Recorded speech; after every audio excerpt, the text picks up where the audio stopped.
आजाद भारत के 75 सालों के इतिहास में पिछले 1.5 दशक को देखा जाए तो हमारे देश की महिलाओं के लिए काफी विशिष्ट रहा है। जीवन के विभिन्न क्षेत्रों में सफलता प्राप्त करने वाली महिलाएं इस दौरान देश के शीर्ष संवैधानिक पद तक पहुंचने में कामयाब रही हैं। सबसे पहले 2007 में श्री प्रतिभा देवी सिंह पाटिल इस पद पे पहुंचने में कामयाब रही। ये दूसरा मौका है 25 जुलाई 2022 जब हमारे देश के शीर्ष संवैधानिक पद पर दूसरी बार कोई महिला पहुंची और एक खास बात रहा, वो महिला एक आदिवासी समुदाय से आती हैं। एक आदिवासी समुदाय के महिला का देश के शीर्ष संवैधानिक पद पर पहुंचना यह हमारे देश की लोकतांत्रिक परंपरा का एक सुंदर मिसाल पेश करती है। आज उनके बारे में हम सुनेंगे। इस महिला का नाम है द्रौपदी मुर्मू। दूसरी महिला राष्ट्रपति बनी, साथ ही प्रथम आदिवासी महिला राष्ट्रपति बनी। द्रौपदी मुर्मू जी का जन्म उड़ीसा के मयूरभंज जिले के एक छोटे से गांव बैदापोशी में हुआ। वो एक संथाल आदिवासी परिवार में जन्मी। उनके पिताजी का नाम बिरंची नारायण टूडू था। उनके दादाजी और पिताजी दोनों ही प्रधान रहे अपने समय में। द्रौपदी मुर्मू जी का शुरुआती जो शिक्षा रहा वो उस समय उनके गांव के बगल के गांव का स्कूल से रहा, जहां सिर्फ प्रारंभिक शिक्षा की व्यवस्था थी। वो 8वीं तक की पढ़ाई पूरी करने के बाद जब आगे पढ़ाई करने की बारी आई तो उनके गांव के अगल बगल क्षेत्र में कहीं माध्यमिक शिक्षा का कोई व्यवस्था ही नहीं था। लेकिन वो बचपन से ही एक तेज छात्रा रही। आगे भी उनको पढ़ने का ललक था। एक घटना घटी कि उस समय गांव में कुछ नेता और पदाधिकारी लोग आए हुए थे, तो उन्होंने अपनी समस्या उन लोगों के सामने रखा। एक छोटी सी लड़की जो 8वीं क्लास पास है कि हमको आगे पढ़ना है, हमारे गांव या क्षेत्र में कहीं आगे पढ़ने की व्यवस्था नहीं है, लेकिन मुझे आगे पढ़ाई करना है, आप लोग इसकी व्यवस्था कीजिए। तो उस समय उनके गांव से 313 किलोमीटर दूर जो उड़ीसा की राजधानी भुवनेश्वर है, वहां पर उनका नामांकन करा दिया गया। एक माध्यमिक विद्यालय में वो अपने गांव से 313 किलोमीटर दूर पढ़ने चली गई, हाई स्कूल की पढ़ाई करने। वहां पे स्कूल में ही छात्रावास था SC/ST का, जहां SC/ST के बच्चे वहां रह के छात्रावास में पढ़ाई कर सकते थे। तो वहां उन्होंने अपनी 2 साल की शिक्षा पूरी की। 10वीं पास करने के बाद 1975 में भुवनेश्वर में ही रामा देवी महिला कॉलेज में इंटरमीडिएट में उनका एडमिशन हुआ, जो कि रामा देवी महिला कॉलेज आज के समय में रामा देवी विश्वविद्यालय बन गया है। वहां 2 साल की इंटरमीडिएट और पहले 2 साल का ही स्नातक हुआ करता था, अभी 3 साल का होता है। तो 2 साल की स्नातक की पढ़ाई भी रामा देवी महिला कॉलेज से ही पूरी की।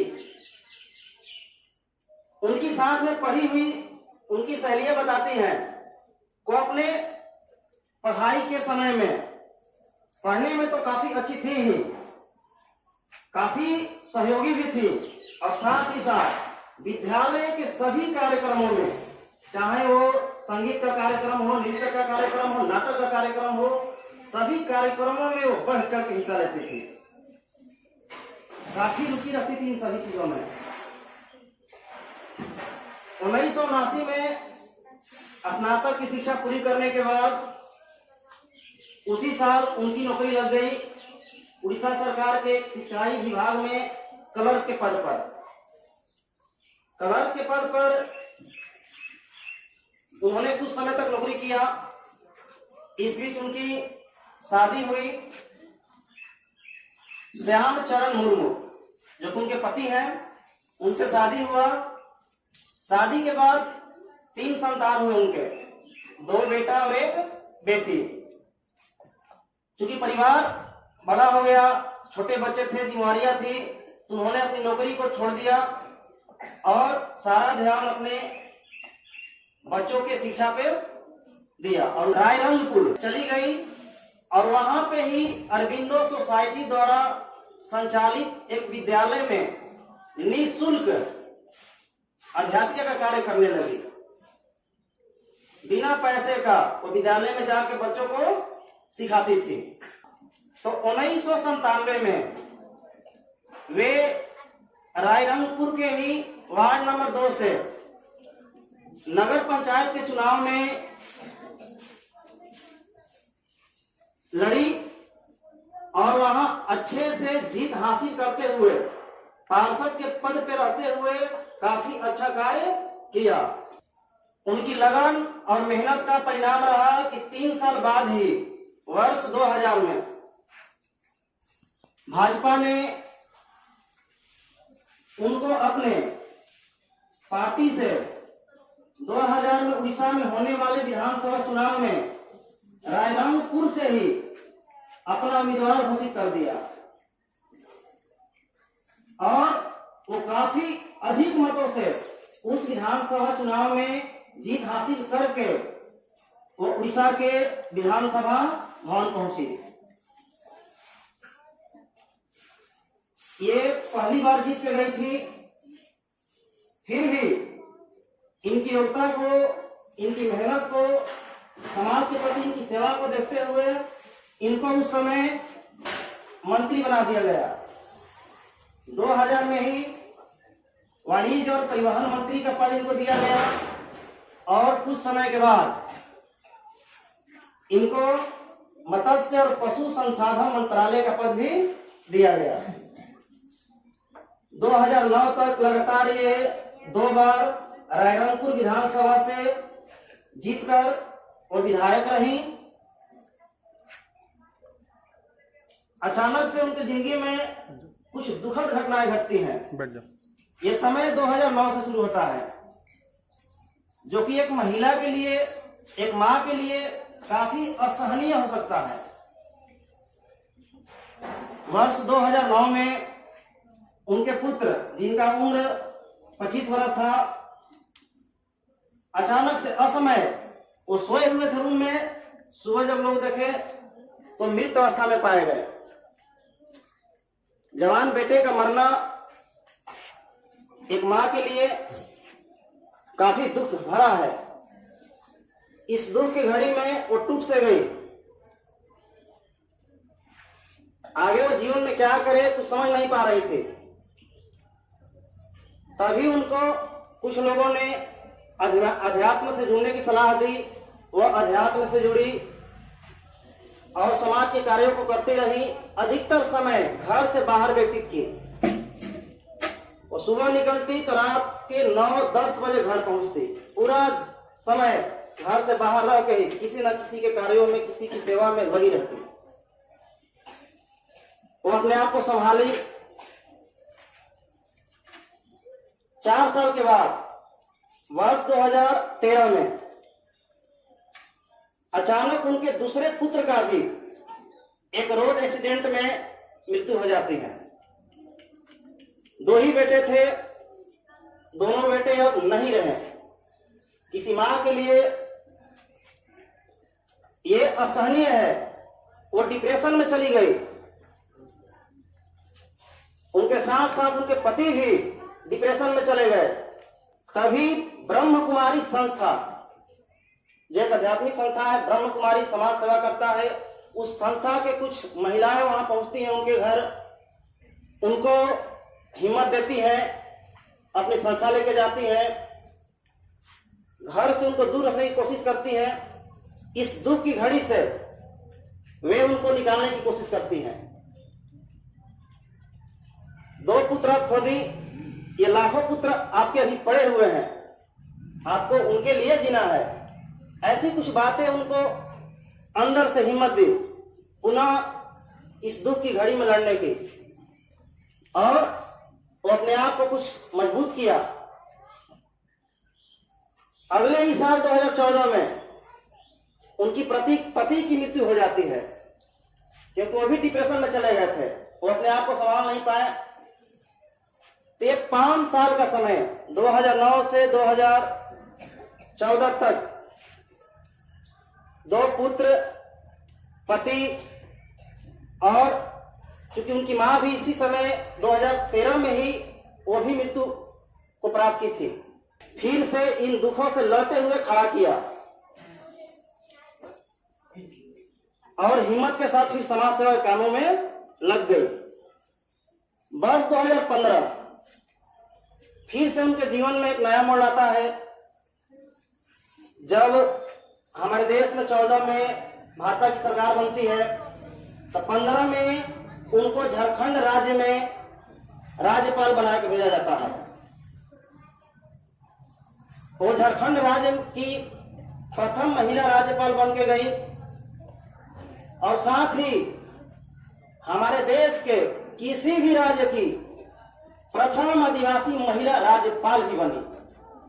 ये भी गौरव प्राप्त हुआ माननीय द्रौपदी मुर्मू जी को। वे झारखंड में 6 सालों तक 2021 तक इस पद पे राज्यपाल का कार्य की। वो एक ब्रह्म कुमारी संस्था से जुड़ गई थी, तो समाज से इतना उनका जुड़ाव हो गया था, लगाव हो गया था। उनके पति का करोड़ों का संपत्ति, जो भी घर था, प्रॉपर्टी एक्स्ट्रा जो भी, सब कुछ उस संस्था को दान में दे दिया। जब राष्ट्रपति का चुनाव आया तो एनडीए ने माननीय द्रौपदी मुर्मू जी को अपना राष्ट्रपति का उम्मीदवार घोषित किया, और इस चुनाव में उन्होंने अपने प्रतिद्वंदी यशवंत को हराकर हमारे देश की 15वीं राष्ट्रपति, दूसरी महिला राष्ट्रपति तथा प्रथम आदिवासी महिला राष्ट्रपति बनने का गौरव प्राप्त किया। इतना ही नहीं, वे स्वतंत्र भारत में जन्मी हमारे देश की प्रथम राष्ट्रपति हैं। साथ ही उड़ीसा राज्य से भी राष्ट्रपति बनने वाली वो प्रथम व्यक्ति हैं। ये सभी एक समाज के सबसे निचले समुदाय से आने वाले किसी व्यक्ति के लिए देश के शीर्ष पद तक पहुंचना, ये सभी हमारे देश की लोकतांत्रिक परंपरा का एक सुंदर नमूना पेश करता है। हम सभी को या देश की करोड़ों महिलाओं को यह गौरवान्वित होने वाली बात है कि वे सभी भी अपने जीवन में समस्याओं से जूझते हुए, संघर्ष करते हुए आगे बढ़ने का हौसला इनसे ला सकती हैं। छोटी छोटी समस्याओं से अपने आप को दुखित, पीड़ित, असहाय महसूस न करके उनसे लड़कर जीवन में आगे बढ़ने की प्रेरणा ले सकती है। इन्हीं शब्दों से हम अपनी बातों को विराम देते हैं। धन्यवाद।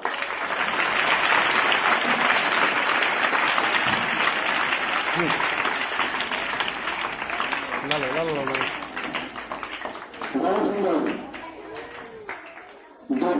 के बारे में लाल दबाई ना जानकारी प्राप्त हो ये वाला दबा दें। हाँ हाँ